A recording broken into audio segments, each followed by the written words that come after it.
اس بادشاہ ارض و سما کے دربار میں بلا اجازت زبان تک کھولنے کی اجازت نہیں رکھتا۔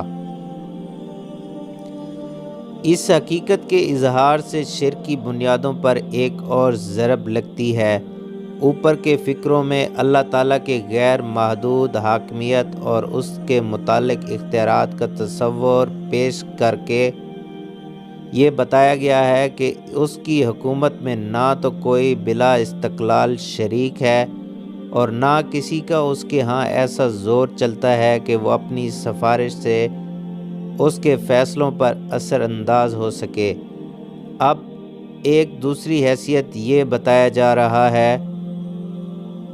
کہ کوئی دوسرا اس کے کام میں دخل دے کیسے سکتا ہے جبکہ کسی دوسرے کے پاس وہ علم نہیں ہے جس سے وہ نظام کائنات اور اس کی مصلحتوں کو سمجھ سکتا ہو۔ انسان ہو یا فرشتے یا دوسری مخلوقات، سب کا علم ناقص اور محدود ہے۔ کائنات کی تمام حقیقتوں پر کسی کی نظر بھی محیط نہیں۔ پھر اگر کسی کے چھوٹے سے چھوٹے جزو میں بھی کسی بندے کی آزادانہ مداخلت یا اٹل سفارش چل سکے تو سارا نظام عالم درہم برہم ہو جائے۔ نظام عالم تو رہا درکنار، بندے تو خود اپنی ذاتی مصلحتوں کو بھی سمجھنے کے اہل نہیں۔ ان کی مصلحتوں کو بھی خداوند عالم ہی پوری طرح جانتا ہے اور اس کے لیے اس کے سوا کوئی چارہ نہیں کہ اس خدا کی ہدایت و رہنمائی پر اعتبار کریں جو علم کا اصل سرچشمہ ہے۔ اصل میں لفظ کرسی استعمال ہوا ہے جسے بالعموم حکومت و اقتدار کے لیے استعارے کے طور پر بولا جاتا ہے۔ اردو زبان میں بھی اکثر کرسی کا لفظ بول کر حاکمانہ اختیارات مراد لیے جاتے ہیں۔ یہ آیت الکرسی کے نام سے مشہور ہے اور اس میں اللہ تعالیٰ کی ایسی مکمل معرفت بخشی گئی ہے جس کی نظیر کہیں نہیں ملتی۔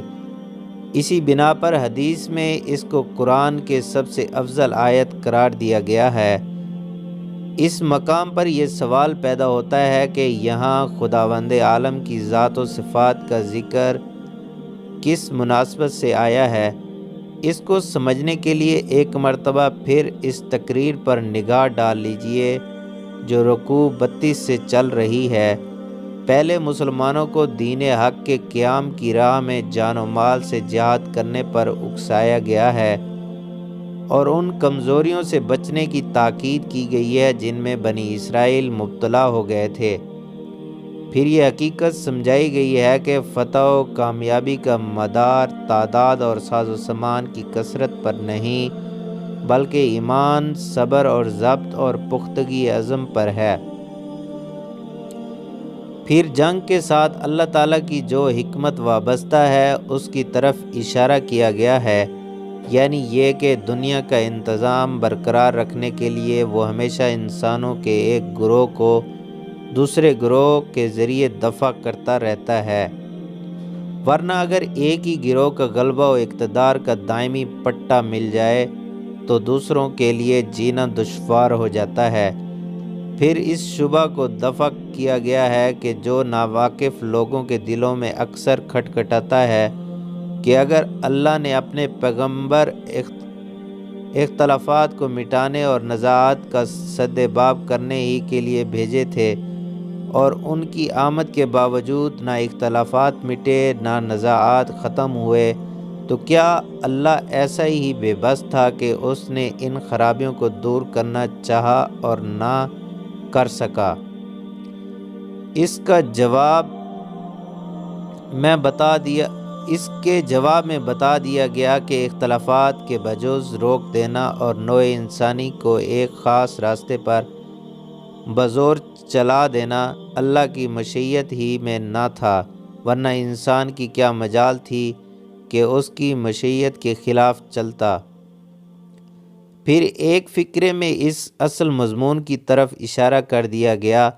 جس سے تقریر کی ابتدا ہوئی تھی، اس کے بعد اب یہ اشارہ ہو رہا ہے کہ انسانوں کے عقائد و نظریات اور مسالک و مذاہب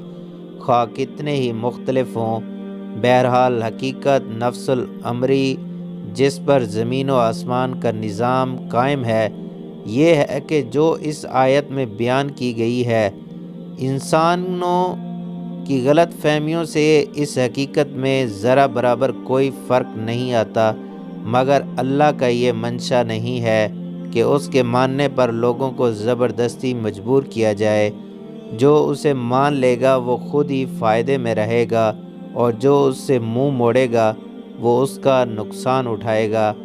امید کرتے ہیں آج کی ویڈیو آپ کو اچھی لگی ہوگی۔ اگر ویڈیو اچھی لگے تو اسے لائک کر دیں اور اپنے دوستوں تک لازمی شیئر کریں تاکہ اسلام کی یہ جو لہریں ہیں یہ آگے دوسروں تک پہنچتی رہیں اور آپ کو بھی اس کا ثواب پہنچتا رہے۔ اگر ویڈیو کے اندر کوئی غلطی کوتاہی ہو تو اس کی نشاندہی کمنٹس کر کے لازمی کریں تاکہ میں بھی اپنی اصلاح کر سکوں، اور آپ دوستوں سے یہ بھی گزارش ہے کہ ہمارے